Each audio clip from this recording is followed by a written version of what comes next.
Welcome to Madden Predicts, where I let Madden make the hard decisions so I don't have to. Alright, maybe not exactly like that. The principle of this show really is just to see how well Madden can predict the NFL season, and I'll be giving my own opinions on all the picks and everything like that anyway, and I've taken a couple of steps to make sure it's as realistic as possible. Now, I've set every single team in the league to user controlled by me, so therefore in the simulation there shouldn't be any user bias, and I've also tried to make sure it's as realistic as possible concerning suspensions and things like that. And of course, with every single pick Madden makes, with all of the results, I will give my own opinion on them. So let's take a look at what Madden is predicting will happen in week 1 of the 2016 season. And the first game here we see are the Panthers at the Broncos, and Madden has predicted that Carolina win by 2 points. And I actually like that prediction. Maybe not. I do. I like the prediction. I support that result. I do think Carolina have more to lose by losing here. Denver can hide behind the excuse of, oh, we have a new quarterback. I say we only have 8 of 11 starters returning on defense. That's a big number, but there's now 3 guys there that aren't returning. The Panthers really haven't changed. 1 cornerback difference on a defense that isn't about cornerbacks. If they lose, it's worse for them. So I think they've got more to lose if they lose, and I think that's why they will win. And let's not pretend just because the Broncos were happy to start Simeon that that's anything close to a perfect situation there. On to the next game, the Packers and Jaguars. And here the Jaguars win 38-27. And now, I'm not sure about this. I actually would potentially agree, and not against the Packers there. It's still going to take a little while before Jordy Nelson fully gets back into everything. But then again, Eddie Lacy is back to his previous form, both physically and by the looks of it, playing-wise. And I'm not against the Packers here. I do actually have Eddie Lacy on my fantasy team, and I am starting him this week. But I also wouldn't be overly surprised if Jacksonville actually take this one. They're at home.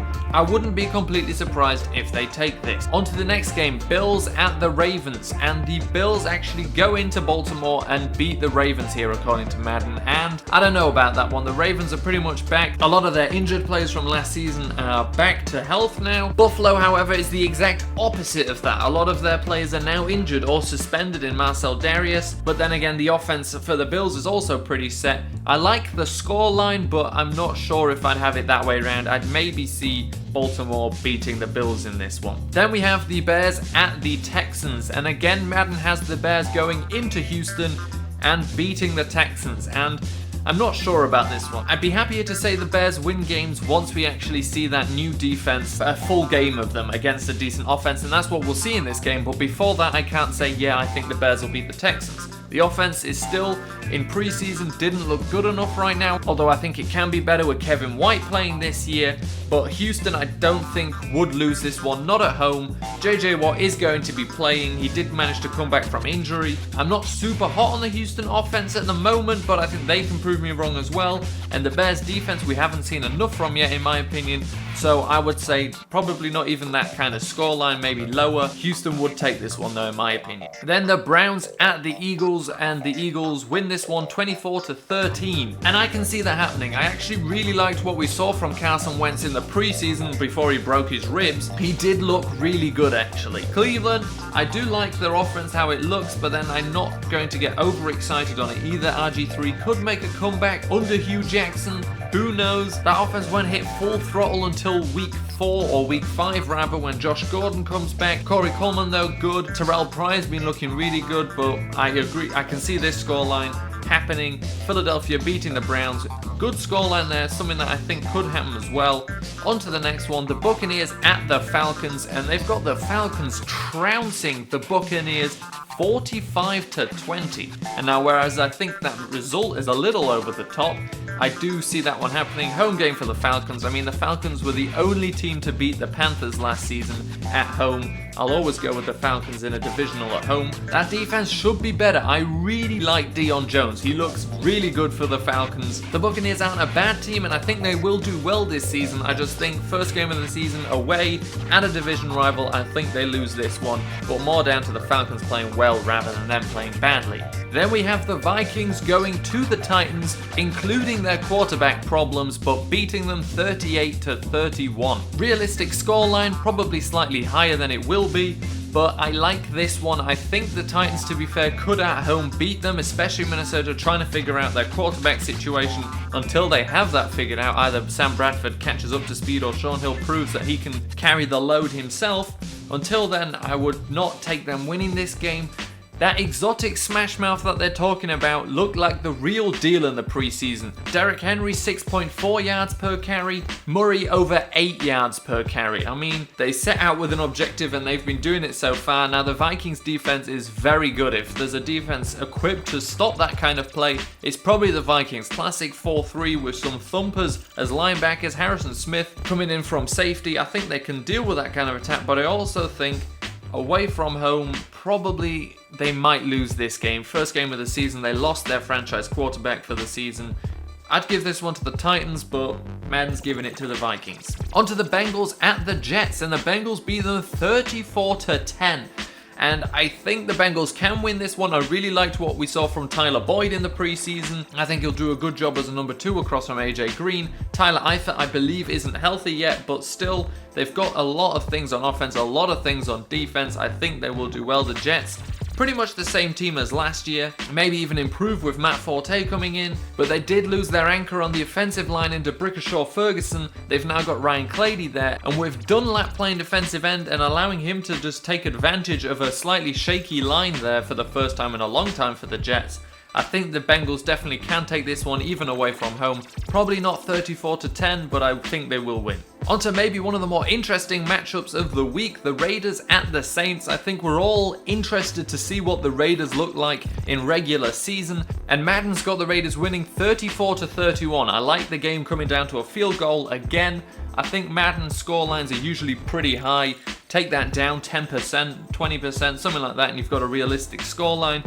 The Saints aren't as bad as they seem. They do have holes on defense, and injuries didn't help them with that at all, but I think the offense can still move the ball very well. I've actually got Kobe Fleener starting for me at tight end in fantasy football this week. Drew Brees just got a nice big contract. I think they can probably take this game at home, but I also wouldn't be overly surprised if we see the Raiders. The defense isn't good enough, and the Raiders, Amari Cooper's now healed from that foot injury. They've got a better offensive line, so Murray can start doing more behind them. I think this game, in my opinion, is as close as this scoreline predicts. When I'm this close, I usually give it to the home team, so I say the Saints. I don't actually like so far what I saw from the Raiders defense in preseason when the first team played limited snaps. Now that could just be preseason form, who knows? It wasn't as exciting as I think many people expected it to be. Interested to see them in the regular season though. Not holding any serious opinions on them yet. Let's go Saints at home because I think it'll be a close game. Then another divisional game, the San Diego Chargers against the Chiefs, and they've got the Chiefs winning 28-21. And I do like this result here. One thing I found out recently, Phillip Rivers hasn't thrown a touchdown in his last 3 games against the Chiefs, and instead has thrown 4 interceptions. Now Phillip Rivers, one of the best quarterbacks in the league.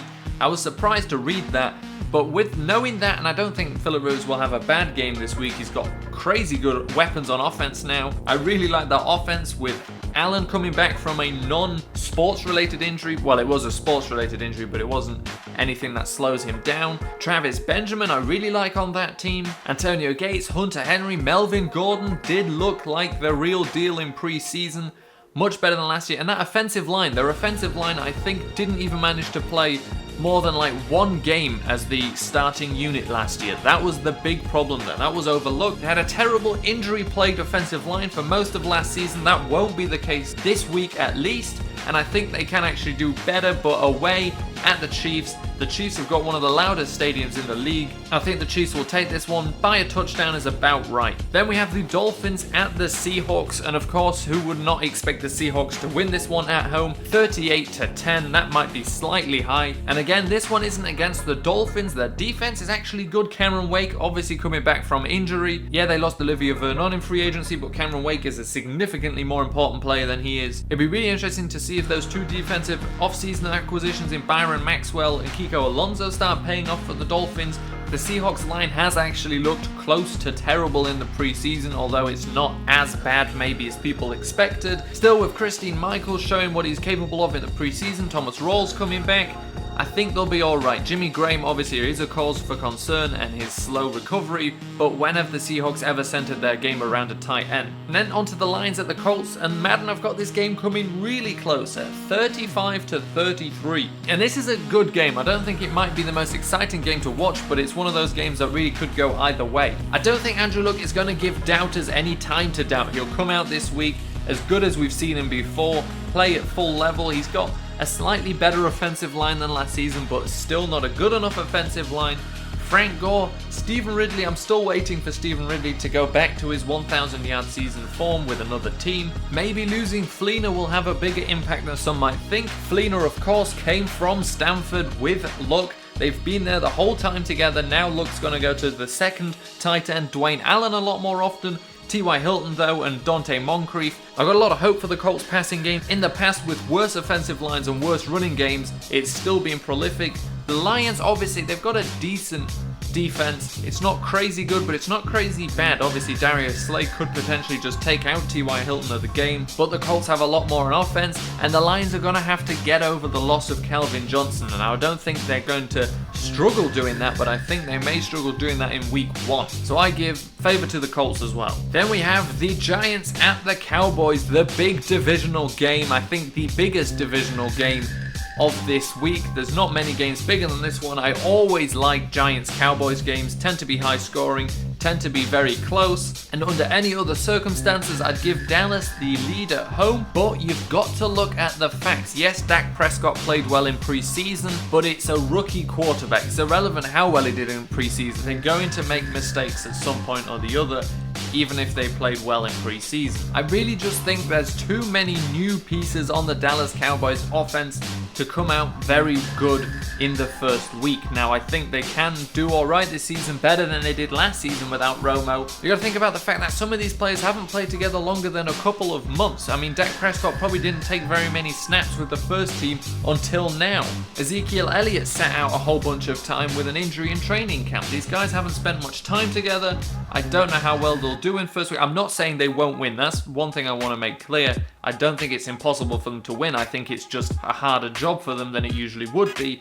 The Giants, their offense has been together for a while. Obviously, not much has changed there. The Giants' problem has always been the offensive line, but the Dallas Cowboys' problem is the pass rush, so I think that cancels each other out, leaves the Giants with the advantage there. And of course, the Cowboys' offensive line absolutely nullifies the Giants' defensive line, but you've got to think about the secondary additions they've got. Cornerbacks for days there, and I think they'll be able to just completely suffocate the Cowboys pass game. Once again, I'll say it, I'm not surprised if the Cowboys do win this one. I just would give the advantage right now on paper to the Giants. And here's the biggest matchup of the week, even without Tom Brady, still a very big matchup. You've got to realize that the Patriots without their starting quarterback isn't the same situation as other teams without their starting quarterback. Think about the fact that when Tom Brady went out with an ACL injury, they went 11-5 with Matt Castle, and that the Patriots backup quarterbacks have been starters for different teams around the NFL for the past couple of years. Brian Hoyer started for a bunch of teams, Ryan Mallett has. Jimmy Garoppolo can take the reins here, but I think this 31-15 scoreline is a bit crazy, but right. I do think Arizona will win this one. I don't think it's completely impossible for the Patriots to do it. I think the Patriots might be able to go 3-1 in the preseason, and I think once people see Jimmy Garoppolo play in the regular season, more people will think like that think they'll go 0-4 now. That's definitely not happening. But this week, it's got to go to Arizona. Once again, you can't just throw away the Patriots. It will definitely be close, but Cardinals get advantage in this one. Then we go on to Pittsburgh Steelers at the Redskins, and Madden has the Redskins winning at home 35-28. And this one I don't know about. I can't see the Steelers losing many games home or away this year. I mean, that offense, forget the fact they don't have Le'Veon Bell right now. As long as they've got Roethlisberger throwing the ball to Antonio Brown, they stand a chance against any team in the league. But the Redskins aren't bad either. Obviously, some very interesting offseason moves on the defense, and not just the fact they picked up Josh Norman, and that will be a very interesting. This is one of the best games of the week in that sense. Josh Norman against Antonio Brown. He shut out a bunch of the biggest receivers in the league last year. Can he do it with the number 1 receiver in the league? Moving Hall and Blackman to safety opens opening up some stuff for the cornerbacks to happen.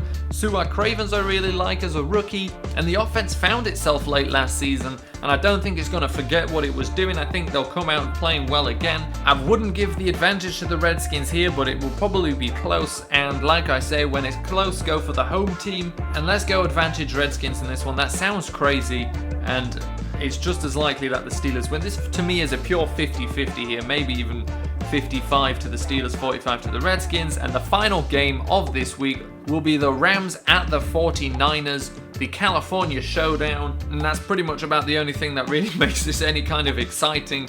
Two bad offenses going against each other, but the Rams obviously interesting on defense. Todd Gurley will always make anything interesting, to be fair. I don't really know how Chip Kelly found another job in the NFL after leaving the Eagles. That did surprise me, and it looks like he has about as a bad situation in San Francisco as he did in Philadelphia, so I don't believe in Chip Kelly to achieve anything good here. His system doesn't work. He's not a great player manager. He's not a good general manager. The Rams, I think their first regular season as the Los Angeles Rams, I think they win this one. So does Madden, 17-13. It's about a right sounding scoreline as well. I'll take that one. So I think I agree with Madden on a lot of these.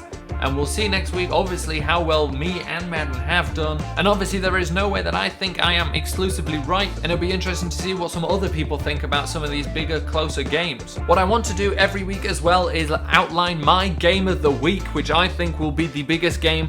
And this week, it's got to be the Panthers at the Broncos. There's a couple of other good games. There's definitely some games I'm looking forward to very much watching, like the Packers, Jaguars, Bears, Texans. I'm interested to see the Bears defense and the Texans offense. That'll be very interesting. Chargers and Chiefs I think can be very interesting as well. And then of course the Patriots and Cardinals. Giants Cowboys usually would be a 5-star matchup. Still kind of is with those new players that we want to see now and see how Dallas gets on with its rookie offense. But there is no doubt that the game of the week has got to be the Panthers versus the Broncos. Don't call it a rematch, but it's a rematch. And I think it'll be very interesting to see what happens here.